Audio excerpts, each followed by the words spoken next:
Hi, welcome back to Unique Minds of the Okanagan. I'm Robb. I'm on location in Penticton with the incredibly talented Sarah Chrystal. How are you doing? Wonderful. Thank you for having me. Thank you for having me. And I'm excited to dive into your story because I've known you for a long time, but learning the history of your music is going to be a fun story to dive into. So let's start off with who you are, how you got into music. Okay, well, I'm Sarah Chrystal from Penticton. I actually started singing at 13. Did my first singing competition at 13 and won. Who would have thought, right? And then I started writing music with the radio, just listening to radio songs and changing the lyrics. And before you know it, at 15, I was signed to an independent record label in Vancouver, DNA Records Magma Studios. Worked with some pretty talented people there. And it kind of just ran off from that. I did Canadian Idol, made top 65 out of 132,000 people. Wow. And did a couple commercials, and then kind of just went on with my life for a little while and been writing music all around the world. I've been singing and performing in Mexico almost full time now in the winter. I have a full live band. A lot of people show up to those shows, so it's pretty amazing. Yeah. That's awesome. Yeah. So coming from Penticton, Yeah. which is a small town, and It is. the music scene it's strong, but it's very small. How is it to get to be a professional singer in Mexico? Honestly, it's like that 10,000 hour rule where you have to put your time in, and it's connections, rapport with people. I would do a show and I'd meet somebody, and then somebody that would know somebody else, and everybody knows somebody in the music industry. But just hustling through the music industry, it's one of the hardest industries to be a part of. And I just grinded. I was just hustling through it. One show turned into 10 people turned into 100, and now I'm 37 years old and back in the Okanagan trying to lay my roots down. Mexico was a little bit different. Learning Spanish songs is really hard. They do a lot of covers down there. So doing the originals wasn't the best thing to be, starting a singing career down there with. But my old manager got me hooked up with another agent downtown, Puerto Vallarta, and he came and watched me sing at a live jazz band, and he was hooked. So by then I had 3-4 shows a week, and yeah, the rest is history. That's awesome. Yeah. I didn't even put two and two together that you would have to be learning Spanish-oriented music. I want to. Eventually I'd like to, when I start winning music awards for my writing and my composing of my music, I would like to have at least 2 different languages under my belt so that I'm not just winning awards for writing and singing, but also bilingual music. So That's a difficult aspect too, because translations tend to not work as well. that's true. And when you hear like translated music from, like, I have one of my favorite hip hop bands or hip hop groups is out of Sweden. Yeah. So you hear the Swedish version, it sounds awesome, but then you hear the English like translated version, and you're like, that doesn't make any sense, and it doesn't sound good. No. So it's writing in a different language, I find, would be extremely difficult.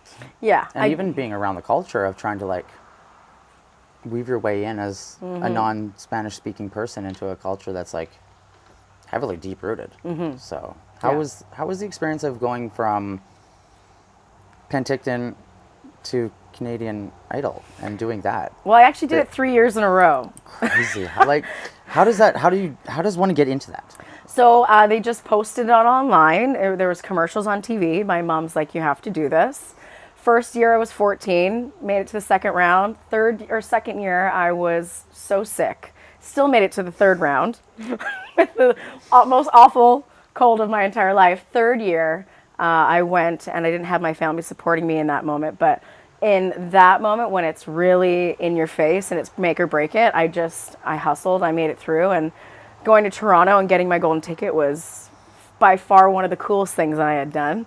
Unfortunately, being there and not making it past that top 50 round was heartbreaking, but it lit a fire under me to write better music, to do more shows, and it's all a hustle.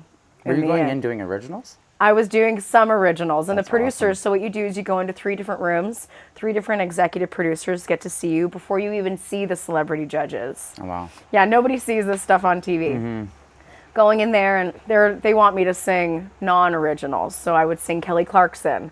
I would sing Whitney Houston. I did the national anthem one time because I was just so flustered. It's pretty nerve-wracking when you're in there because people are just there to judge you, right? Exactly. But yeah, I pushed through and did pretty well.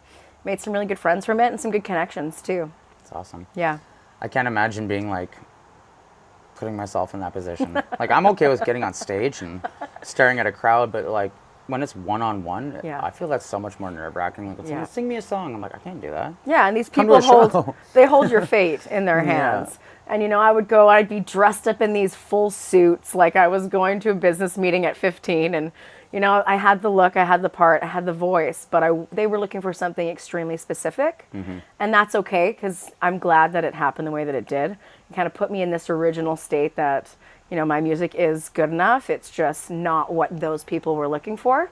And now that I've dropped my EP and it's all original and I own my own record label now, I mean, I couldn't be happier with the outcome. But man, it's a heartbreak when those things happen. But they happen for the better good sometimes. And it's crazy to think, I think at 15 you had made it as far as you did. Because I remember growing up with you. And like seeing you working with Darren and stuff. Darren Doherty, yes, and like just seeing the skill level at that was inspiring. Because like I was in a band at that point, and I wasn't hiding like the hip hop behind the scenes kind of a thing. But to see like growing up and watching you go from Darren's studio, I know, to now performing in the winters in Mexico is like, to me, that is the ultimate success story from Penticton. Yeah, and also recording like at Arc House Studios, recording in professional studios and dealing with people that are beyond my like knowledge how good they are. I mean, when I was 16 and I was signed to independent record labels, I was working with people like Kai Marcus, who worked with Tommy Lee, Methods of Mayhem. Like, walked into the studio one day and there's this guy with a mohawk and a hook in his nose and all these tatties, and I thought to myself, this guy's gonna make R&B pop music? Yeah, right. But he could pick up any instrument. He taught me how to play guitar, drums, all of it. Spent almost a whole summer with that gentleman and changed my life. Wrote some of my best songs with that guy, and extremely famous, extremely humble. They're the coolest people. Rock stars are the ones you want to work with, for sure. The music industry definitely has like it's little cherries, and a lot of the producers are very incredible people. I'm trying to think of the one that our drummer worked with, and he's worked with Nirvana, and he's so skilled and highly sought after. And when you work with them, there's no like ego. They're just like down to earth people, which is nothing. You kind of think that going into the music industry, a lot of people do have ego, but it's mostly the artists. Yes, like the producers don't. They don't. True. Their only concern is making good music. Yeah, and the expectations of what you want to, obtain from that interaction with those artists or those producers. I mean, your expectations are always so high, and then you're vulnerable to that expectation because you want everything to be perfect. And if it doesn't come out the first time the right way, then you're nervous about it. But that's the joy and the magic of making music, is to mess up is where like the uniqueness and the good stuff comes from. I have books and books filled of mistakes, and they're just songs waiting to be written. So it's definitely, as a creative too, we're extremely hard on ourselves about what we write. I was talking with Joel about this, and him being a freestyle artist, he's just always throwing things out there, and then when he writes and it's not good enough, he just throws it away. And I'm like, but that's like somebody's gold right there that they couldn't write. So it is like what we find not good enough is other people's like can help other people. So it's kind of a hard thing to choose which songs to put out and which are the ones to keep to yourself. Right. Because I tend to write a lot of stuff for myself that no one's ever heard. Oh, I have probably 100 songs that nobody will ever hear, but I might, get into a professional studio in the next couple of months and pull those books, and I have asterisks around the certain verses where I gotta use this sometime. It could be 5 years from now, but there's a lot of that. Yeah. So growing up, did your guys' family have music? Like, did you, or is it just the two of you, you and Jacob, that are musically gifted? Because you two are both absolutely mind-blowing. He has exceeded all my expectations as to what he would become already, and I cannot wait to see. He's a little prodigy. Yeah, I cannot wait to see what happens with my brother, because every day it's something new. Now he's got a looper, and he's building beats on stage, and You know, I remember him being a little kid and following me around doing dance troupe on our back patio, and we would use the screen door as our mirror, and Jacob would be there, and you know, I don't know, there was always music in our house. Like you'd go to the garage, there would be like Collective Soul or like the old Big Shiny Tunes. You'd go inside the house and Mom would be listening to, you know, Amanda Marshall's or Sheryl Crow, and there's always music on. But this little Fisher-Price toy that Jacob had with the tiny little mic and the cassette inside of it, I used to steal that from him. And he'd be looking for it. And I would take it from him and I would record the radio and me singing to the songs on the radio. And that's kind of where it all generated from, was this tiny little Fisher-Price toy. And I don't know if Jacob remembers that. That's so cool. I took it from him and I was using it. Yeah. That's so funny. Yeah. It is pretty funny. With going from being a musician or like a recording artist at such a young age, Yes. what were some of the biggest challenges you had to face? Leaving my family for sure. When I was actually working at the beach selling ice cream, and it was raining that day, and I was singing to the radio, and this guy in a big cigar boat at Sagaha Lake came and got fries from me. And he asked me, he's like, "Were you singing? Was that you singing?" And I was like, "Nope, wasn't me." Like, just totally. I was 14 years old, right? 2 minutes later, he came back with a business card, and I gave it to my mom. And she's like, "Oh my God, Sarah, like, you have to go." And about a week later, I got in the car and I went to Vancouver, and I had just left everything that I had ever known. I was a child here. This was my home, you know, all my brothers, my mom and dad, and my dog. And there I am in Vancouver singing in Longsdale Key in this back alley we drove down, and you go into this dark, dingy area and they open the door and there's a multi-million-dollar studio in there. And I lived in that for 4 months, and it changed my life. And, you know, I wouldn't say that it was an obstacle that I had to overcome, but man, did it not create character for who I am now. Like I said, it happens when it's supposed to happen, I guess. I find being that age and being at that level would be extremely intimidating. Yeah, and it was. I was around a lot of adults that were taking care of me, but also coming back and trying to go back to school. I was fully like immersed into the bullying, you know. People had thought that I had either gotten pregnant and ran away or I went to jail. And I was like, no, actually, I was in a recording studio, you know, with some professional producers. And I mean, kids will be kids, but I wouldn't change it. I would, yeah, especially in Penticton. But you know, that's the way kids are when they're growing up. And we grew up in a weird time too. Like we did. You wouldn't have expected anybody to make it musically out of Penticton. No. And it's not a place where you think really gifted people come from, but we have some magic that's hidden. Like one of my favorite people that's from Penticton is Shane Koizan. Yeah, incredible. His ability to make me cry with almost every speech he makes it's mind blowing, and that's I think that like because Penticton when we were growing up was kind of like, I don't want to say a dinge hole, but it was a dinge hole. You know what I mean? Like there wasn't a lot for the youth, so the youth had to create what we did, and most of us either chose to do bad things or we chose music and arts. And I think that, or sports, and definitely the ones that really fully immersed themselves into the music were the ones that I always like gravitated to, like you and Darren, and just sitting and watching you guys when I was looking at getting into it was it was inspiring, because it wasn't like it was like a huge studio, but the music he was putting out was so good. I know. And it's just like that heart that he had and what Darren's movement was, and it's just kind of like to see that that's where it started for like both of us in the sense where we were like the Mob 8 Hotel or whatever it was called. You know what I mean? Yes. Like, it's crazy to think where 20 years later hard work can get you. Yeah. Especially being from a small town, you don't think you're ever going to make it to Mexico to be with a full backing band. And I had no idea living there and being paid to do so. Like, that's mind blowing to me. I had no idea that I would have a band and that I'd be singing and that people would be like, "You're Sarah Chrystal?" When that happened, when somebody asked me for my autograph the first time, it was about 4 years ago, and I went back to my Airbnb and I bawled my face off because it was just such a surreal thing that this complete stranger from San Francisco, this little girl, like knew who I was, and she wanted a picture with me, and I was like, this is what it's about, is like she knew my songs, which was even crazier. But going back to what you said about Penticton is we all started in closets. Like our first song, Jacob and I, Unknown Persona, Alive, was recorded in a bedroom closet, you know, before we had these studios and stuff to work in. And yeah. It's really And I think that's the thing is like the dedication that musicians have. It's like an unwavering love for something that just like may never make it.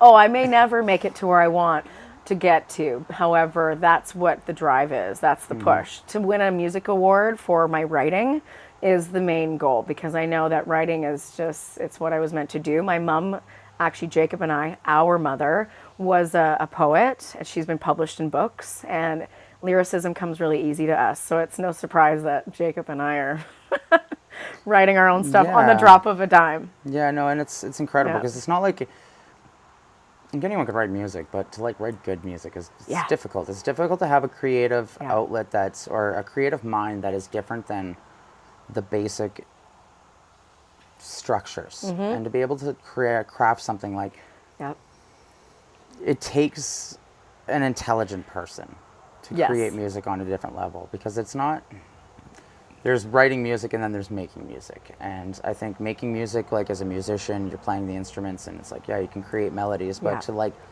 write something that captivates someone and changes their soul just through words, 100%. There's nothing better than that. No. There's And no I better put my feeling. heart and soul into this stuff. Like, I'm writing about real events in my life. That's what comes so easy to me, is, heartbreak or finding love, or could be anything. Driving down the highway, write a song about it. And I always have a notepad and a pen in my car, or even in my book bag.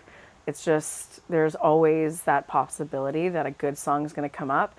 And usually at the end of the day, if I start writing, it's like an hour. Like, you just go. My hand gets sore. I don't know where it comes from, but it's coming from somewhere, and it needs to get out there. So My favorite thing is musicians always say they have like their Rain Man. Some, like Eminem calls it as Rain Man. Bob Marley used to call it Jaw speaking through him. And it's like this higher entity that takes over our body, and we have no control over what is actually coming through the pen. No. The amount of times that I've written something and 3 months later I'm like, oh my God, that's what it means. Like, it was like a premonition. And it changes my life. And I'm like, that probably means nothing to anyone. But like, I saw that months down the road and wrote about it. It's an intriguing thing. It's a very weird connection to the universe that just like flows through us. And I don't think there's an actual word or term that can fully captivate what that feeling is. Oh no, you hit it right on the head. The universe, and it's flowing through you. It's intentional. It's coming from somewhere. It can be just an emotion, but moments of my life on a daily basis are making me write now. And I put writing on the back burner for a little while, running a business, paying my bills, and there was just something lacking in my life, and I said, I have to get back into this. And now I've been actively singing in Mexico for 11 years. It's wild. That's mind-blowing. I know. This winter will be my 11th year, and I'm so fortunate that people come to see me and are a part of it. And now you're diving into management and owning a record label as well. Yes. How do you see that journey going? Do you feel that you're going to end up being more in studio as the producer and helping artists, or do you think that you're just going to look for engineers and go hard in the studio for yourself? Speaking about that, so my plate is already full. Let's just grab something else and throw it on there. I'm the same way. That's me as my entrepreneurship just coming through. But I am not a producer. I actually bought a full home studio, tried to do it, and I realized I should just leave this up to the professionals. I'm a singer, I'm an artist, I'm a performer. So I would be more or less looking for talent and or engineers and scouting out really good studios to perform and to get that work out there.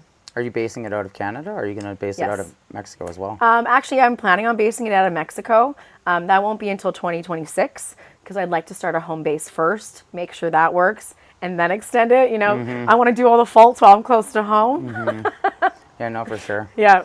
So how difficult is it to transition from being a full-time musician in Mexico to come home and kind of live on vacation back home? I mean, it's interesting. I've been to the beach a lot. But I mean, I can't complain. Sometimes I take it for granted, but I only have 4 months until I go back on my tour in Mexico, and it's just time to settle in and write another album. I'm actually working on a Christmas album right now, which I'm so excited about. It's the weirdest thing, writing Christmas songs while you're at the beach. I can't even imagine that. No. Even trying to write a Christmas song, a new one, Oh, yeah. that to me is like that's a whole other endeavor musically. 'Cause Well, yeah. That's a weird concept. It is a weird concept, but you know, some of those ones that stick with you, like, oh, the weather outside is frightful, like those ones, like once it's in your head, it's stuck The melody, with you it's like forever. creating that melody though, that will last forever. That is Exactly. I can't put myself in that. Like I No. like writing melodies for myself, but to think of writing something that will last Generations. is like No that's almost pressure. yeah, exactly. It's intimidating. It's like how Yeah. do you can't force it either. No, you can't, and that's the thing is you have to be in the right mindset when you're writing songs. You know, if you force it, it's just never you're never going to be happy with it. So throw on a Christmas album. You know, bake some cookies, make your house feel like Christmas. Actually, last summer I tried to start the Christmas album, and work got in the way, and I actually put a Christmas tree up in the living room in the middle of August. And that did not work. So this year's a little bit different. I'm hustling a lot harder this year, and it's coming up fast. So I'm halfway done. Yeah, this If you year's got any flown by. inspiration, let me know. Yeah, and that's kind of where I'm like thinking. I'm like, Yep. what does Christmas mean to us now? Like, 'cause back then Yes. Christmas was very big family oriented and get together and Yep. enjoy that. So it's like Christmas has changed over the last 10 years itself. That's like, how do you write a Christmas song now? What would it be about? Well, I just go back in my memory bank of like my best memories of Christmas, and I think my childhood was the best Christmases I ever had. So trying to look through, you know, the pen through a child's eyes of like how you were when you were a kid on Christmas morning, and you know what it felt like leading up to Christmas and the weather. I mean, we all love winter, don't we? I used to, yeah. Now I'm a little like, I don't like cold, but it's because Yeah. I'm not snowboarding anymore. I'm too old for that. I gave away all the winter stuff. Now Yeah. it's all sandals and It's definitely, like, I really appreciate the concept of putting yourself into, like, I want to write something that most people don't. yes. Because, like, there's only a handful of people who have written Christmas songs. Yes. And most of them are remixes. Also, yes, I would like to do that in Spanish also. So That'd be so that's funny. it's a lot of work because I mean in Mexico they do celebrate Christmas, but it's not like how we do it here. No, They're not decorating the outside of their houses and you know. I can imagine the cultural difference between there and here with Christmas would be kind of a hard adjustment because they're used to Yeah. having these giant snow dumps and build snow yeah. snow forts and snowmen, and then you're chilling on the beach in the sunshine like, Oh, yeah. this is awesome. Yeah, it's very different. I really like the cultural differences though, knowing that it doesn't matter if there's snow on the ground. You can They still enjoy love it. Oh, they love it. That's Love it. awesome. And it's all about family too. Like I've been invited to a lot of Mexican families' homes where if there's 40 people around a table and they're making you eat, whether you're full or not. You're like, you here, have some more, you know, and that's what Christmas and holidays are about. So it shouldn't be too hard to write this next album. I actually have half of it done already, and it's just about hunkering down and planning and spending an evening at it and blowing it out. It's I think when you force yourself to write music, it is also kind of like a good kick in the ass, if that makes sense. Because Yeah.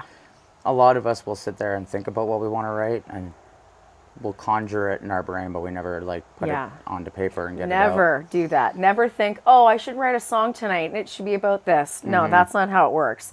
You got to put some music on, something that inspires you to write. You know, it could be jazz, could be instrumental beats, could be whatever. And then just have that paper and pen and you just kind of clean your house and sing around, and then all of a sudden you're like, oh my God, you grab the paper and then it just starts. And honestly, it doesn't stop. Inspiration, when it hits, it hits. And that's one thing that we've talked about too on the show is like, for people who aren't creatives, they don't understand Yep. that it's like, you have to do it. There's no like, if Yes. inspiration hits, there's no like, oh, I'll put it away for later. It's like, Yep. right now. And Yes. people who aren't creative, like when you're in a relationship with someone who's non-creative, they don't understand that. Right. They're like, you just left something half done and walked away to go start writing a song. What are you doing? And you're Yes. like, I can't explain it to you. Yeah, I'm you being can't forced. explain it. I'm physically being drawn to paper, pen. Yes. And it's like, yes. there's as a creative, it's really hard to express that to people who aren't creatives. See, the thing is, for me, it's something that I really truly love to do. I feel alive when I do it, especially like being on stage last weekend with you guys. It's something that you thrive to do. You want to do it. Now, for someone who's not creative, I can understand that would be really hard to figure that out. However, the creative mind is something that's like no other. I can't explain to you how it works, but I can tell you that when it happens, it's what I'm supposed to be doing in that moment, and being present in my life, something that I've really focused on, and it's making me write more. And if you've lost that creativity, you have to step back and make space for it. Because I took a lot of time off in the music industry, and I'm not regretful of it, because now I'm at this stage in my life, the best version of myself to put music out there. So that grace period was needed, but now it's like it's absorbing my everyday, like, oh, well, what can I write about now? Or like, what kind of show can I be a part of? What commercials or auditions are there? And and as you know, Unknown Persona is doing the same thing. I can't even believe the things he's doing. He's like, oh, I've got a film on this day and a show on this day and an interview on that day. And eventually that space will get wider for your creativity. And you'll do more and more. And then, I mean, hopefully things really expand, but you can't predict the future. So. And you kind of, that's one thing too, is like when something's presented to you, something I'm very big on lately is the universe giving me something and me just going full bore with it, because the moment you like waver on that, the universe is either going to take it away from you or it's not, you're never going to be presented with that same timing. 100%. Like, you don't get this day again. You don't get that hour again. Or that moment of to be able to speak to that person that you could have changed your life. And those are the things that are like, to be present as an artist is very, especially nowadays right now, where a lot of my career, I was forcing myself to get big by 27. Because 30, I had to retire. No pressure. You know what I mean? Like, that's how we're taught, is like, you have to make it by a certain age. If you don't hit your career by a certain age, you've got to give it up. And I'm realizing that the older I get, the more skill set I have, the more life experience I have, and the music I'm writing is better, and people gravitate towards it more. Yeah, I find the timeline quite bogus. Like, you put that pressure on yourself, because if I was following those guidelines of what I had put for myself when I was younger, I would have stopped music at 20. Oh, I didn't get my $1 million record deal. Oh, it's done. When now the skill set that I have and the skill set you have, it's totally worth it. I think it's just a perspective change, going from we want to be famous to we want to be successful. Yes. And I think being successful is just living off of what you love. Yes. And I think that a lot of people misconstrue that, and they think that they have to have like these $1 million houses and BMWs and stuff. And if your bills are paid doing what you love, and you've got a smile on your face every day, you're living the best life. Yeah, and I actually do have a couple of friends that are highly famous, like not A-listers, but B-list stars that live in Vancouver. And I'll tell you that it is a really stressful industry to be able to be recognized like that. And sure, that's cute, and you got to sign autographs and stuff, but then your privacy is lacking. And that doesn't mean that you're necessarily paying your bills, because if you're getting up there and you're up in that A-B side, you know, people are taking a chunk of your check. And that's the main reason why I started Chrystal Records, was so that I owned all the rights to my music, to my beats, to everything. I was going to ask, because you were working with the pop industry, and an industry where it is very 360. Cutthroat. It is very, the 360 deals scare me, and I've turned 2 of them down, and I don't regret them. Yeah. I kind of do one of them, because, I mean, to work with Snack still at this level where he's at now, and Merc would be amazing, but I've worked with them many times, and they're great guys, but even them, you see the stress they have. Yeah. I watch my friends who are, like you said, A-list or B-listers that are just, their lives are so stressful because everybody is encompassed in it. Yeah, everybody needs a piece. They all need a piece, because it's a team effort. You can't do it on your own. 100% you need a team. So then how are those people paying their bills? Well, they're paying them off of you.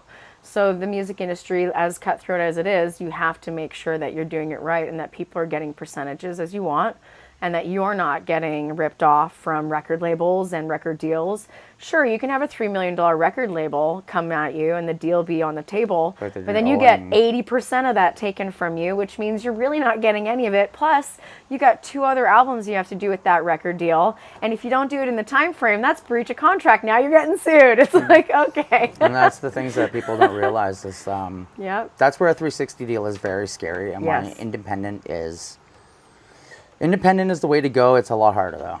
Like, you can sign a 360 deal, but if they're giving you $1 million for that album, you owe them 1.5 and a second album on top of it. And if you don't give it to them, then you're in debt. And that's where that's where you see artists who eventually re-release their albums, remastered, and it's finally they got the rights to their album back. Yes. And now like they can start selling it. Well, Taylor Swift did that. Exactly. And I see why. There's a lot, and like there's only a handful of artists who have gotten out of major record deals without losing anything. Radiohead, 30 Seconds to Mars, and Great bands. Yeah, Holy. and one other female singer. I can't remember who it was, but to get out of a major deal is very scary. And I think that when it's presented to you at such a young age, it's the only thing you want. So you're naturally going to take it, right? Like, yes, I got it. And then you start to see the actual behind the works, and it's like, it's worth it, but you really got to make it, you've got to cater your music career to you and how you want to be as a person. Absolutely. And I think that's the hardest thing to do. How do you go about that? And, you know, they're the cake, you know, the money, the backing money is the cake. Well, I'm the cake. I'm the artist. I write the songs. I've got the voice. So what are you going to do for me to be a part of my, you know, dream, instead of, we're going to take 80% of your dream and make it happen? Well, it's already happening on a daily basis. So why would I want to do that? And then this is a conversation for younger artists too, to not get swarmed up in that, to not get trapped by the money or trapped by the glittery things, because it all seems shiny and stuff. But that, let me tell you, I've been a part of some record deals and they're not that shiny. I would much rather be doing it on my own. So Chrystal Records is where it starts. And yeah, now I have 2 artists under my label and 3 albums now. So we'll see what happens. It just takes the vision and hard work. Yeah. Because, like, I'm sure you've dealt with a lot of shady situations with record deals and being in the industry. There's a lot of people who are only in it to take advantage of artists. Totally. Absolutely. And especially in, like, the industry that R&B, pop singing, and singer-songwriters, like, metal, it doesn't happen to as often because people don't really care. Hip-hop, it happens if you're super talented, but it seems that everybody always seems to, like, mentally abuse singer-songwriters, pop singers, and R&B artists. Right. Because they usually capture them when they're young and get them into the industry and don't know how to, like, get out of it. That's literally what I went through. I was, you know, signed to that label for 2 years and I wanted out so bad. But when I wanted to leave, the lawyers were saying, like, look, he owns everything. And there was a divorce that was going through that whole company, and the manager that I had at the time, and she wanted to take it all too. And then I was stuck there with no rights. I actually still don't have those songs in my plethora of music right now because they're still holding on to it. So there's an option there to rewrite them and to re-record them, which I will, because they're fantastic. But that's just a small portion of what, you know, the legal battles can be like when you are in the middle of a music industry contract that is not in your own favor. It's in a favor of them making money off of you. And I am the cake. I totally get it. And I'd want to make money off me too, but it's just a smarter way of doing business, doing it on your own and putting your own hard work into it. It's just more gratifying. Yeah. You're in it.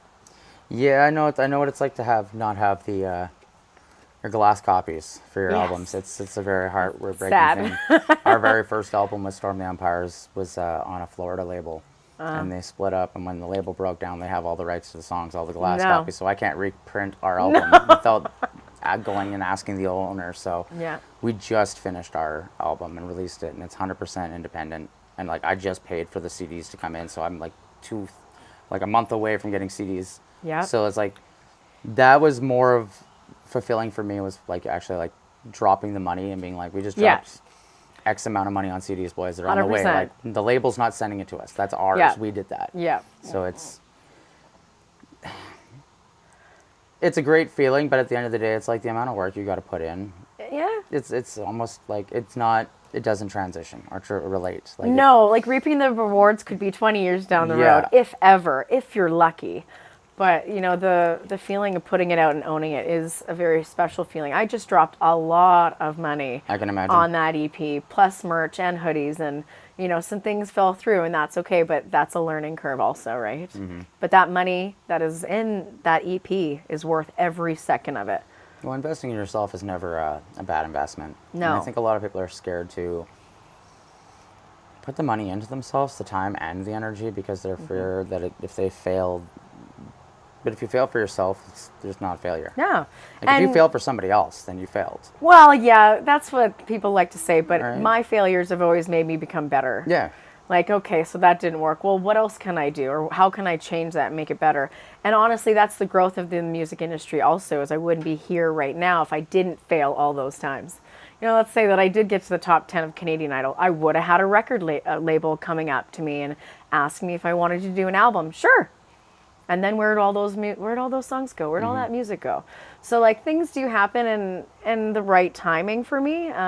But these next albums that are coming up are pretty good. And that's the thing too. Pretty damn good. Yeah, I think it's, you can see the pride on your face when you're talking about it because it is 100% you. Oh yeah. And it's all like, you're like, it's you. It's all me, yeah. Authentically you from Yes. start to finish. And Yeah. I think that that's the most beautiful thing that you can do as an artist is to be able to give yourself that, this is me. Yeah. Wholeheartedly. Like there's no 100%. other control from somebody else or input on somebody else. No. I do write music, like I said, about my actual events in my life. And I think that that's the only way to touch base with my fans, and that's how people will grab onto it. You're having a hard day, well, listen to this song.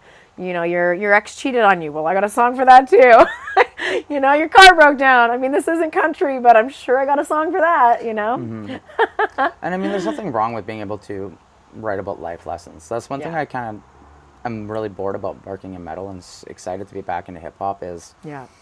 with hip hop, I have no limit to what I want to say. If I want to write a song about being depressed, I can. If I want to write a song about being angry, I can. If I want to write a song about let's dance at a club, I can. There's no limit to it. But in the band, I'm very limited to what I can say. That's true. Because I'm representing 4 people. Yeah. And their visions and their voice. And if I see something that doesn't, like I tend to write metal as like we're a very like united war army. We fight together, we're storm the empire, right? Yeah. But it's like, they're not like that. No. They're very peaceful, laid back, quiet guys. They're Yeah. not like, let's storm the world. So it's like, I've got to kind of like mentally put myself in a position where it's like, what are we writing about? Yeah. So the last album actually touches a lot about mental health versus like creating these false stories that are like fake Lord of the Rings stories and metal. Yeah. You know what I mean? So it's like, that's not entertaining to me anymore. No. It's fun to listen to, but I want, like when I'm on stage and I see kids listening to it, they don't react as like when they are when I'm doing hip hop. When I see somebody true. react to me my hip hop, they're like, whoa, that line hit me. Or like, you can just see it working through their brains as like Yes. somebody screaming at me is different. Well, I've been at 2 of the shows with you, and I was absolutely blown away. I looked at Jacob, and I just said, what the hell is that? And he's like, I know. I'm like, you didn't tell me that he could do that. And Nobody knows. I was in awe. I Yeah. literally just sat there like with my hands like this, just watching you, and every song was a banger. Every note. You were singing, you were rapping, the lyrics, I was completely blown away. I feel come at home when I'm in hip hop, and Yeah. even I think everybody like realizes it. Like I stepped into metal. I quit hip hop, took 5 years off, and joined a metal band. Yeah. And it was like, why? And I was like, I didn't even know how to scream. Try something I new. lied to them. I was like, yeah, I know how to scream and sing. I was like, I knew how to sing, but not scream. Oh, you do. So I put myself through a crash course of like 3 Yeah. months of straight learning techniques for vocal techniques. And then I sucked as a vocalist for a long time. And then we had another vocalist, and then I actually took the actual time to learn how to be a screamer and came back, and the pretty album is good. like, it's beast, but it's like, it's not me. Yeah. I love being on stage with the band and playing with them, but there's just something different about being on stage doing hip hop and like Yeah. hearing the crowd. They know the lyrics and they're like, Oh, I they're know. vibing with it and everybody's Coolest dancing. thing. And it's a total different world, and it's something I missed. And like walking away from it was a really hard choice. I'm glad that you're back. I am too, because like it is what we need as creatives. Like 100%. walking away from music is so hard to make that decision to be like, I'm done.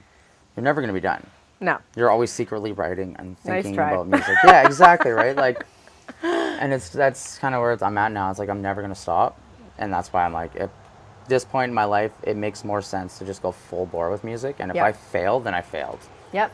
I'm not gonna worry about a backup plan. I'm not No. gonna worry about what society thinks I should be doing. No. As a parent, because like, if I can inspire my kids to pick up a microphone or Yep. a pen, so be it. You just start with that little Fisher Price toy. That's all you need. Exactly, right? And that's kind of the thing too, is it doesn't take a lot to make your dreams. No. It just takes a lot of you. Yeah, you actually have to believe that you can do it. All that self-doubt usually comes from either generational programming or just friends doubting you, and you never want to take advice from people that are doing less than you. especially in the music industry. Everybody's so unique. You just have to push through. You got to go right through it and try to put those insecurities on the back burner, because if I listened to that self-doubt when I was younger, which was every stage I was on, oh, I wasn't good enough, oh, the mic wasn't set properly, and I still do it to this day. Like, oh, did that sound okay? You know, people are like, this sounded amazing, and you know, People don't notice it. you're like, no, there was like this little part, like 3 minutes in, people think you're crazy. But it's the perfectionists in us as creators that we want to build something really great, really memorable, and I want to put out good products. Especially when it comes to my music. And I think that being a singer-songwriter, R&B artist kind of gives you gives you a lot more options. Yeah, You have a lot more options than, say, a metal band or a hip-hop artist. Like, a hip-hop artist has to find the right crew, but being a talented singer, you can step into anything. Right, and I also sing country, but we're not going to get into that today. Well, I mean, country is, as much as I'm anti-country person, I find it's like for a reason. Yeah. You know, it's like, I personally can't stand it, but I know a lot of people in the whole world pretty much does. So Yeah. there's got to be something there. I just don't see it. It just I doesn't get it. connect with me. It's kind of like if I listen to, I don't like jazz. Oh, I love I it. appreciate jazz for when I'm ripping apart jazz songs to make instrumentals. Ah, yes. For certain horn sounds and stuff like that. But to like put on jazz and just sit there and listen to it, it's too slow paced for my brain to mathematically map out, unless it's Okay. like the Dave Brubeck Quartet. And there's like take 5, Okay. where it's like off sync, Yes. off times that I'm like, oh, okay, now my brain's starting to do math. But like that kind of jazz is like, is slow, too slow for me mentally. That's why I love listening to like really fast drum and bass. Okay, you just got to and do it in the stuff. morning. Yeah. Like the morning is the only time that you can get into jazz. Like right when you start making your coffee, just have like about a 15-minute. You'll probably turn it off. Right. But you'll be like, okay, that's not bad. I've and been then diving into moving Korean in. jazz. I mean, unbelievable. No one knows Korean jazz. Never heard but of it. some of their music is so cool, and like Really? the horn styles, I'm like, oh. Okay. Like some of my instrumentals that I'll show you after the interview is like, it's all stems from Korean jazz songs, and I found the samples, and I'm like, I'm making these into ready. samples. They're like such different style of music in Korea from the 40s than we were writing in the 40s, Yes. right? And that's why I don't gravitate towards North American music. I think it's because my family's also European. That's and probably why. Indonesian is like, European music has always been something big to me, Yes. but I like cultural, like tribal music. Okay. So like if you can like, my favorite style of music is Aboriginal dancing and singing. Yep. I'm not indigenous I can at all. only imagine seeing you. Right? Like I grew up on the res with my mom's friends, and like there's something about powwows and the drum circles and the singing. There's like, Oh yeah. if I could incorporate that into music, that spiritual Yeah. element where it's like, I don't know, it's like this something we don't have as like a Canadian culture yet. Yes. We're still building that, right? But it's like, Yeah. it's so cool to see like these indigenous artists. Like when we go on tour, you'll meet Penticton, and he's a guy from Victoria, he's an Aboriginal artist. Yeah. And he's got this unique style where he's actually just like doesn't care about what hip hop sounds like, but he's involving indigenous Okay. culture Cool. and sounds. So he's like, everyone else is like, I don't get it. And I'm like, I totally see the vision he's on, and I love it. And it's just gonna take like a year or two for him to be able to like totally build that sound and style. Yeah, But mesh it man, he is together. on the right track, and it's what he does down on the island is amazing. He does a bunch of events, so it's kind of so cool to see cultures being brought into hip hop and not people trying to like recreate that hip hop culture. Yeah. They're bringing their own forms of their Yes. cultures into the hip hop, which is like creating these new forms, and I'm like, I love it. Yeah. It's mind blowing because there's no limit. No. We have no limit. No. Other than the ones we put on ourselves. 100%. You know, and I just bring this vibe of heartbreak and feminine energy to a stage of hip hop rappers, and Honestly, you know. I've never heard more compliments at my shows than the last 2 hip hop shows that have had you on them. Yeah, people were coming up to me and they're like, "You have an incredible voice. Like that It's- was amazing. Like where do I find It your works. music?" It works. And Yeah. that's the thing is like, it's where I try to explain to people as like a show promoter. I don't like to just like, I'm going to book the best artists and just like put them by popularity. It's Yeah. like, I never book shows by popularity. If No. you're a headliner, you're a headliner, but you may be playing in the middle of the show. Yeah. just because of the sound, the way the sound works. Like you have to build shows like you would read a book. You can't just like open the book and you're in the battle scene, first chapter. And like, what is going on? You have to build to it. You need so smooth, like you need something and that's it works going to perfect, gradually, right? yeah. You have a DJ, and then all of a sudden you get this talented singer who just like makes the whole crowd move, and they're like, all right, they're drinking, they're having fun, they're enjoying themselves, and like, it takes a very skilled person to be able to make a room move, and emotionally, not just dance. Yeah, they were howling. Yeah, and that's the thing is like, it's not because they're hammered enjoying the show. They're genuinely enjoying the show. Yeah. They see that skill and they're like, wow, this is what we have? Yeah. Yeah. It's pretty cool. It's just, where do we get it out? That's the biggest part for me now. Exactly. Like, that's my biggest difficulty as a promoter is like, I have so much friends and talent that I can work with and bring into the Okanagan, but it's like, I've got 3 venues to work with. 2 of them are pizza places that are booked until December, and the other one is, you know, it's going where it's going. So I would love to see a place for us where we could like host all ages hip hop shows and bring in younger kids and stuff. And that's like my main goal down the road. But that's where I think it's cool that being a 15-year-old getting moved into the music industry, and then 20 years down the road, you're still hustling, still dedicated, still hustling. Still dedicated. I think that grind is what's lacking nowadays, and I think you can see it kind of coming back with some of the younger kids.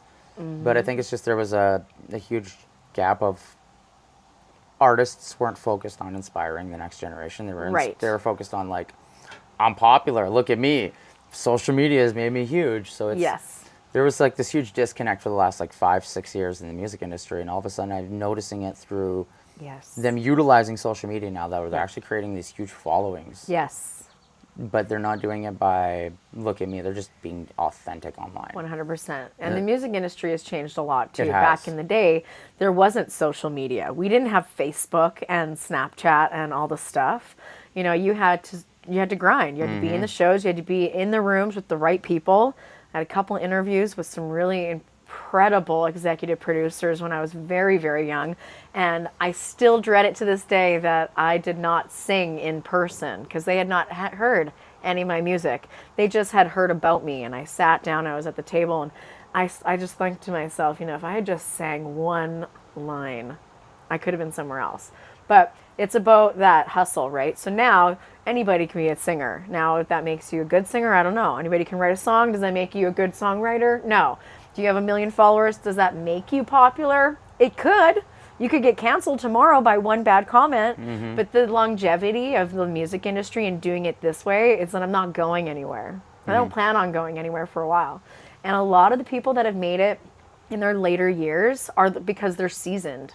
They're ready. Maybe I wasn't ready back then. So I was just going to ask, do you think that because me personally, if I would have signed my Stomp Down contract, like when I was supposed to sign with Stomp Down to be a rapper with Mercules and all these guys, I wasn't sober. I didn't know how to save money. I didn't know how to be a good person. So in my mind, I'm like, if I would have signed that contract, I probably would have ended up in the grave. Because I would have partied way too much. And I'm like, now that I'm sober, I'm a father. I've been sober for like 13 years or something like that. So like, it's like, so proud of you. I'm straight-headed, level-headed. I'm great with money. I know how to like run myself as a person. I've I've turned into an adult. You know, it took me a lot longer than most people, like maybe an extra 15 years, but I feel like I'm where I need to be to finally make it. And if I would have done it at any stage prior, I would have ended up homeless or gone. Because I wasn't mentally stable. And I think that's kind of, it's given to us when we need it. Like you were put in at a young age to understand the industry and how it works. Very young. At a very young age, and then you stepped away from it to be able to build yourself. Because you were still so young. You didn't, they're tossing you into a lifestyle that's like... A recording studio with, you know, Kai Marcus at 14 and a half. You're like, that's too much. Yeah, and it's like, not just that, there's also like the business behind it too. You're like, you're just learning how you work as a teenager. And then you're being tossed into a business that is like a high-end business that's very sneaky with money and the way they phrase things. And it's like... it's kind of, Yeah. I think you're the same thing. Like, you needed to hit that certain point, and then all of a sudden you didn't know where to go, but that was where you needed to create yourself because they had molded you into what they wanted, but you took away from that and built yourself. Yeah. And I think that's the hardest thing as a young artist. Yeah, and it shows in my music too. Just the layout of the songs, the way that I write music, it shows that it's on my terms. And the things that I put out there, it's very raw, but I'm proud of it. It's not, oh, that's good. Yeah, do that song. Well, I don't want to do that song. I don't even really like that song. Yeah, but you wrote it. Yeah, but my heart's not in it. Now I do things that I'm fully intentional. I do it because I want to do it. I love it. I play it for my family. What do you think? And of course, family is so biased. They go, no, it's so great. Well, okay, well, I need you to pick one out of the 4. So just pick one. And then usually it doesn't even correlate with the plan that I had. So it's nice to hear, people's opinions on the music. But at the bottom line, at the end of the day, it's really about, are you going to be proud of what you put out there? And there's tons of things that I haven't put out yet because of that reason, which is probably really, really good. But, that's that ego. That's very ego-driven industry. You try to, put yourself in a category that maybe you're not ready for, and that's the learning curve. Yeah. I definitely find ego death is the one thing every artist needs. Yes. I definitely needed it, because especially being a hip-hop artist, like, when you're constantly having people tell you, like, oh, you're so good, and at first you don't believe it. Right. Because you're self-conscious and you're an artist, and eventually that fucking, pardon me, it feeds to your head. Of course, I'm the one who swears in the episode. It's his fault. I'm marking it at the time. I'm marking my time. 1:36. Yeah. 11:36.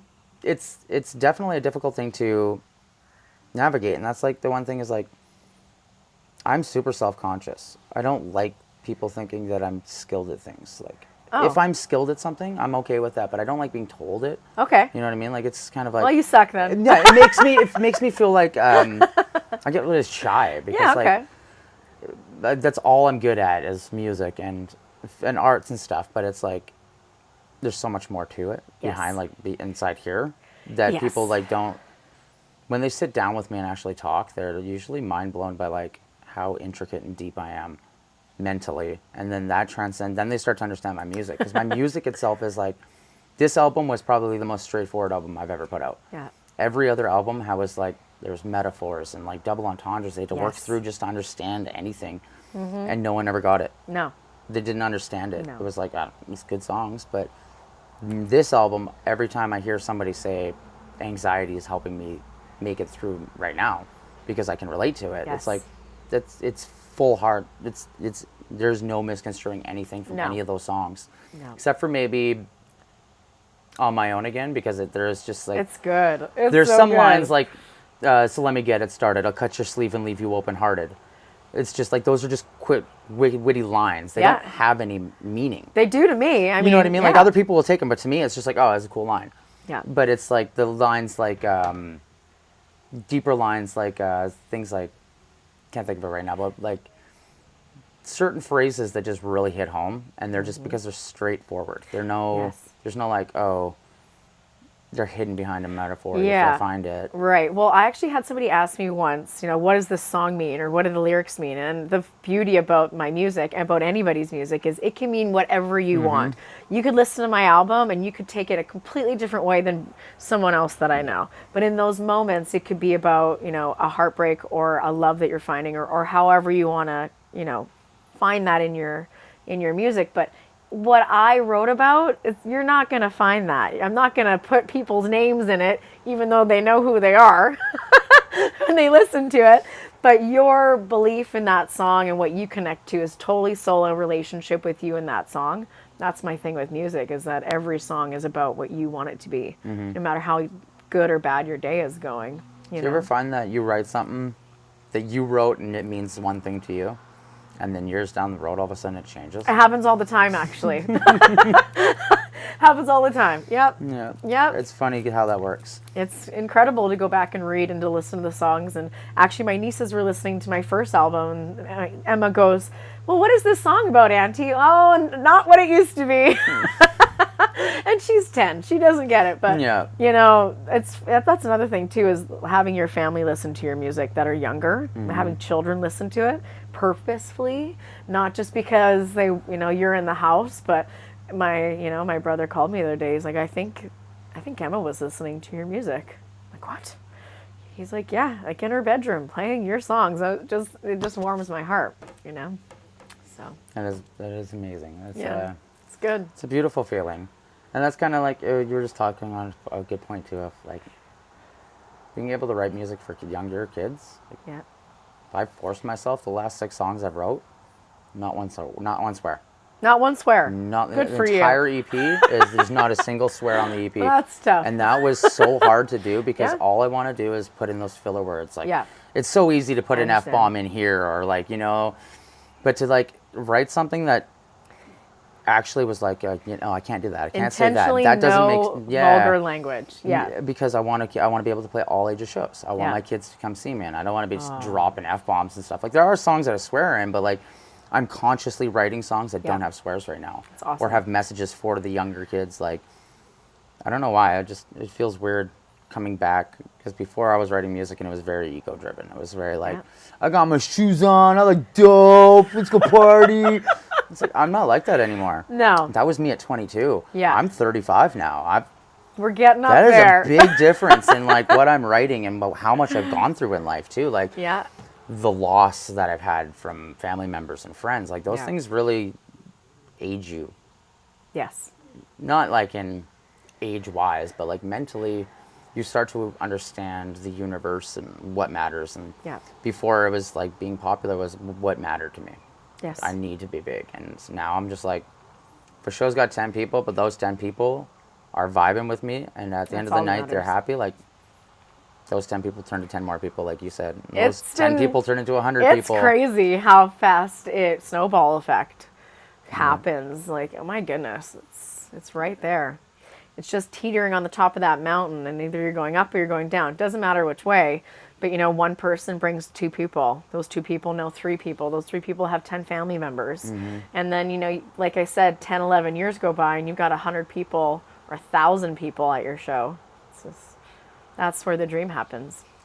I think Gary Vee says it best. He's an influencer that I watch, and he started his career at like 35. He quit his dad's business and started his own career and became a millionaire.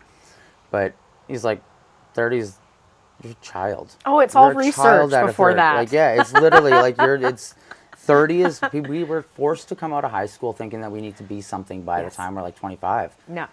That's our growing age. Like, 100%. that is like from 20 to 30 is like, that's make your mistakes. Totally. Because 30 to 40 is where you're starting to become an adult. 40 to 50, you're finally in your prime. Yeah. Like, we've always been taught that, like, the younger we are, the better our life will be, and it's totally opposite. It is. The older I get, to realize, like, musically too, I'm writing way better music the older I get. It's Yeah. not so like juvenile and like miss me, me. I love Yeah, you know what I mean? It's like I'm writing good music now. Where I'm like, Yes. I listen to it, I'm like, man, that line hits hard. Yes. Or like you see it hit your friends and they're like, oh, that helps me. And it's like, that's more important, valuable to me than ever making a Juno for a poppy song. That's true. Like, I would rather be a snotty-nosed Res Kid, Yeah. you know, winning a Juno Award for what I've accomplished and earned, than being an Ed Sheeran who's just, like, writes pop music and gets popular because of it. It's crazy. I like being soulful and whole, like, having a huge message. And I think that that's where you and Jacob and I all kind of connect, is because we come from Penticton. Yeah. And we built ourselves from the ground up. Yep. Where a lot of people didn't believe that we'd make it. No. And probably still don't think we will. Yeah, that's And true. it's like, I mean, we're 20 years deep and we're doing our music careers, and we have been. We never gave up on it. I think No. that that's like a testament to our resilience. Yeah, and the hard work that it takes to stay present, to stay current. The sacrifices Yeah. we give, like how many relationships I've willingly given up, people I loved, because music was more important to me. Yeah. And will always be more important to me. Kids will always be number one to me. Yes. Now, but like if it comes in terms of what's most important, it's kids, music, relationship. Yeah. It will always be that way, because relationships come and go. My kids will always stay, but music is never leaving me again. I gave it up Wow. once, and I can't even fathom putting a pen down again. No. No. No, it's amazing. It brings life to your life. It's gives you purpose. I don't even know what I would be doing right now if I wasn't prepping for shows and like getting ready for Mexico, honestly. It's a part of my bloodstream now. So that's all I want to do. It's your DNA. I don't even want to run my other business. I run 2 businesses. And I want to just run the record label and do shows. And yeah, it's funny how life changes so quickly. Yeah. If you were to change anything in the music industry, what do you think it would be?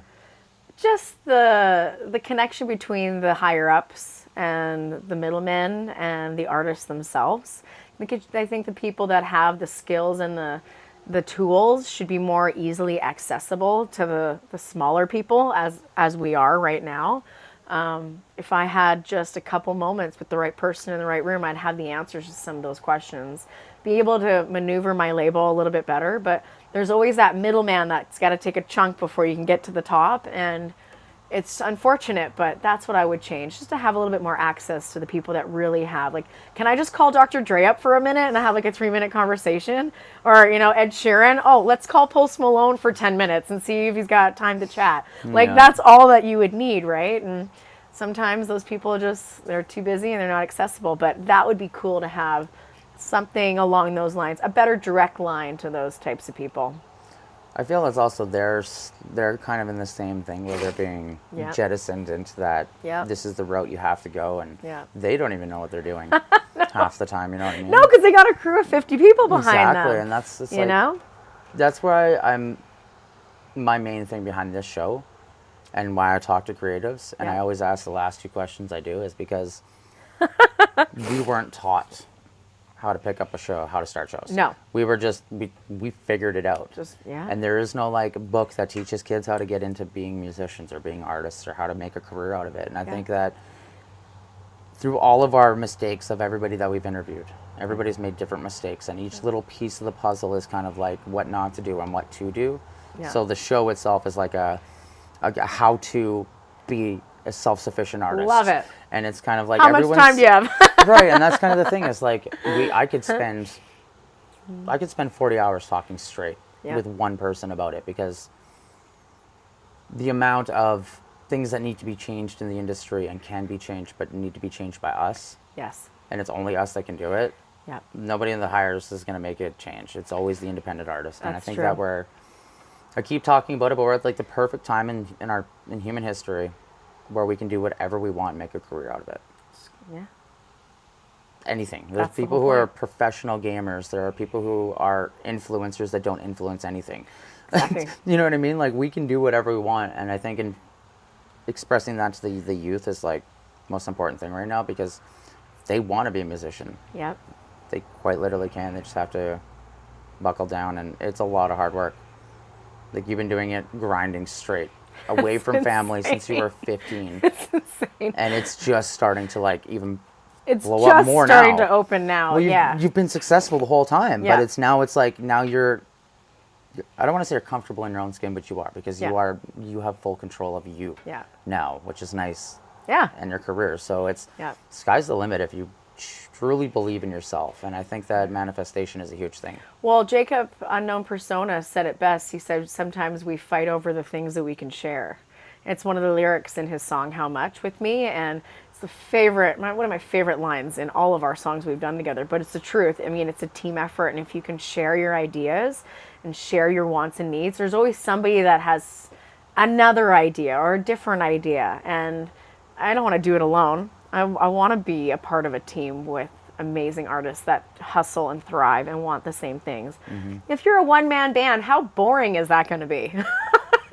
Like, you want to have, your backup. You want to have people that can answer questions for you and give you advice on things that you need. I mean, you especially, right? Jacob is he's a unique soul, and that's one thing I love about getting to meet him and finding out that he was your brother, because like... And it was funny too, because he didn't know, and I'm interviewing him, and I'm like, yeah, I know your brother and sister, and I've known them for years. Like, I didn't know they had a younger brother. Oh yeah, we got 2 younger brothers. Yeah, so it was funny because I'm like, I met him, and then after, and it's just like, he is very humble. Yeah. He's so down to earth, and like, he's very soft spoken, but like, once you get him to like open up a bit. Oh God, he's so funny. He's so funny, and that's the thing is like, at first I think he was kind of like weirded out by me. He's like, who the hell is this guy wanting to interview me, and he does hip hop, and he's trying to book me shows, and then as soon as he met me, he's like, all right, and we vibed, and like, I don't think I could see like wanting to work with anyone else locally. Like he's my homie now. And I will work with every show I book. Yep. He's going to be on it with me. And that's kind of how I see it, is like we're building that collective. And there's like a handful of really dedicated artists locally that are going full bore with their music. Yeah. And those are the ones that I'm working with. Yeah. Because I don't really have interest in working with people who do. I have to drag along. Yeah, no. I've done that for long enough in my life that that's where I came back to hip hop. I mean, you could be gone tomorrow. You don't know how much time you have on this planet. Yep. You don't know where you're going after that, but I know that the indent and the memories that are going to be left behind about the music and the effect that music makes. I mean, why would you not want to do it today? Why would you not want to blow out all your best stuff and just try your hardest, right? That's the thing, is a lot of people I find are a little bit lazy, and it's not a bad thing. It's a cultural thing. Life is easy for this generation coming up. It is. Yep. I know that because I grew up in a different time. Yeah.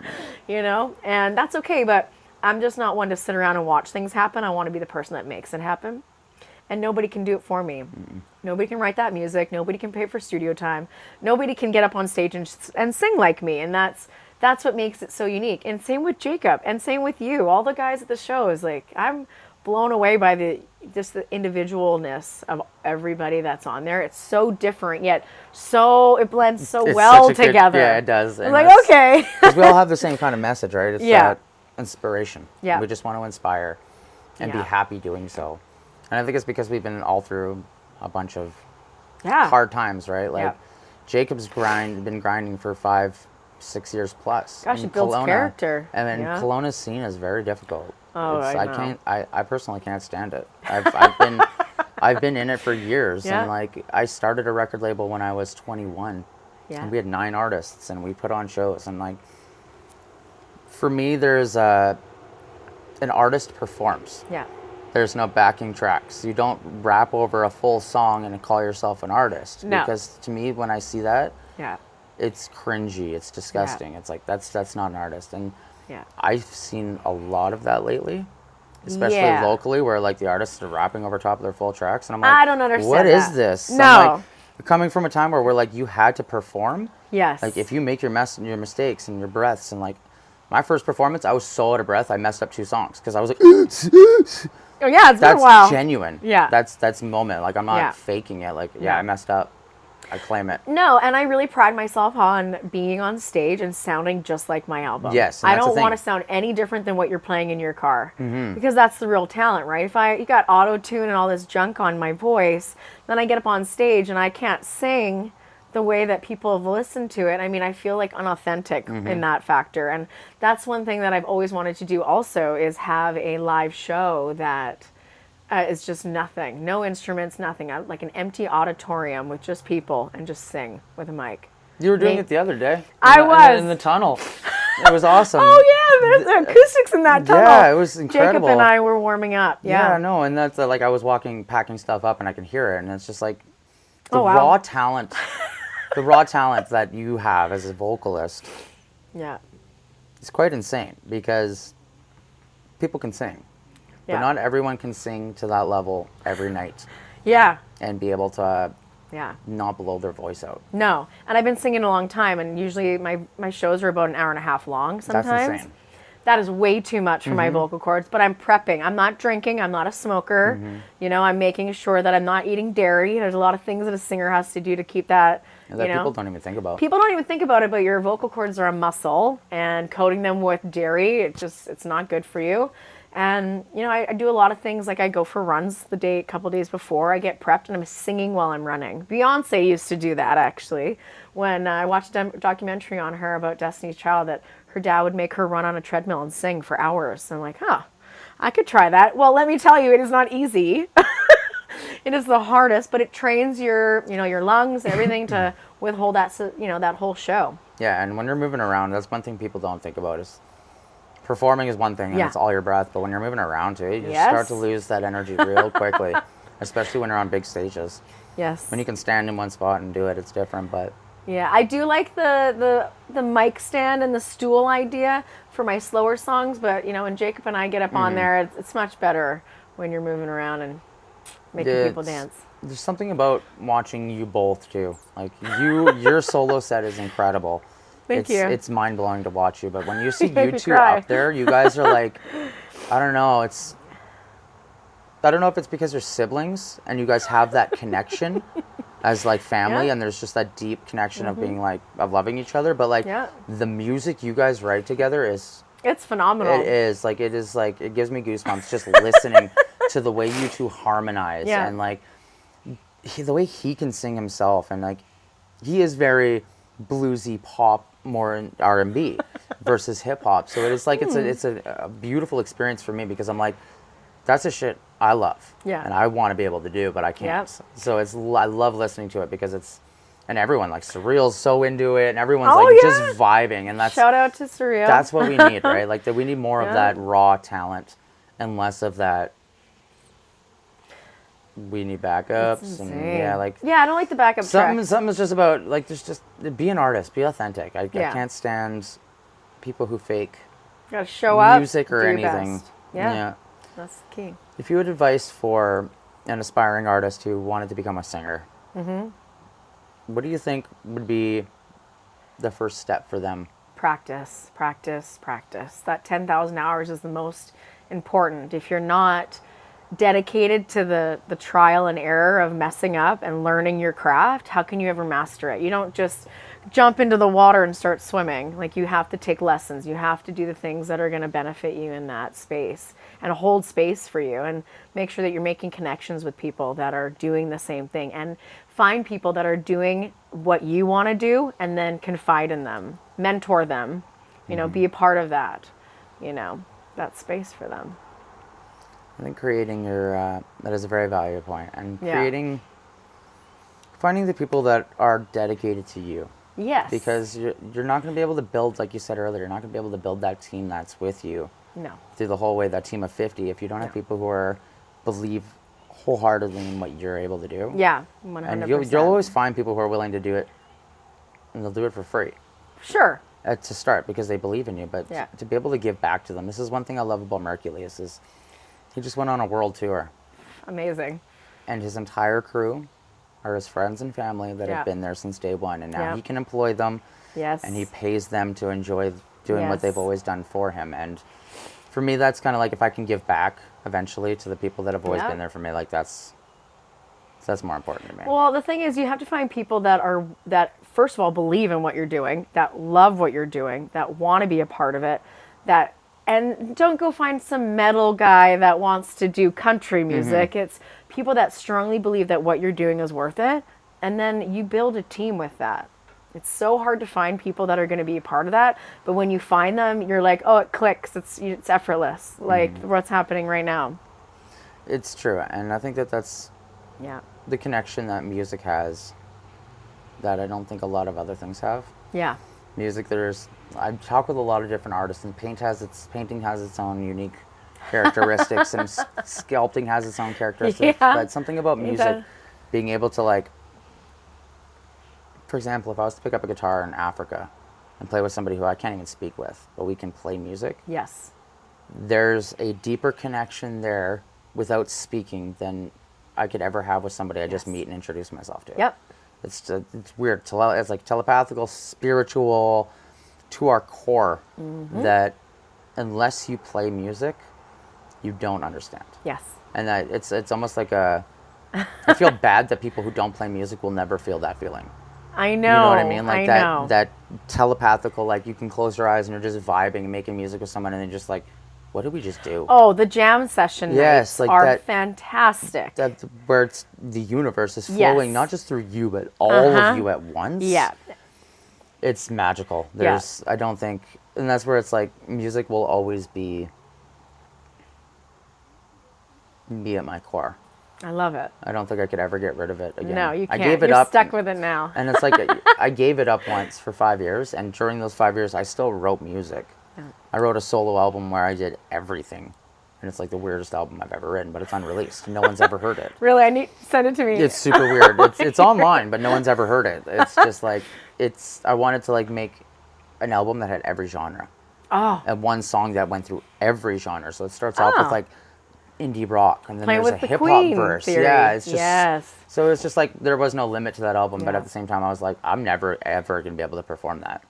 Yes, you can, and that's No. like Rhapsody with Because when I did Queen all the did it. instrumentals and did Yeah. everything. So like it'd be me drumming, me playing guitar, me playing bass, me singing, me rapping, and I'm like, You would need a major loop machine. yeah, I'm like, it's a just looper. it's a great piece of art that's out there, but but I can just leave it as what it is. that's good. Moving on. Yeah, exactly, right? And I find that that's kind of where I'm at, where like I have a lot of people asking me, are you going to start playing old songs, like their favorites? And I'm just like, Yes.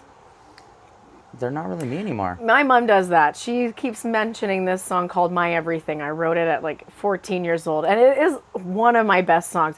Are you going to record that song? No, Mom, I wrote a whole different album. Can you just give me some space? Like, Maybe I'll write a B-side. yeah, and maybe I'll write it again or Yeah. re-record it later on. But yeah.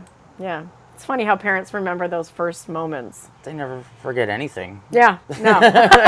No, I still get, I remember when you were 3 and you were doing this and that. And Yep. this. I'm like, I don't remember any of this. But I'm That's- still getting yelled at for it. Yeah, I got lots of stories like that about unknown persona. So if you ever want to know, I will let them out Uh-oh. of the trunk. That's so You're funny. going down, Jake. Well, Sarah, I want to thank you for having me, and Thank you. getting to sit down and talk to you is it's inspiring. We don't Yeah. get to sit down with a lot of female singers, and female singers are some of the most talented people on the planet. You can't beat female pipes.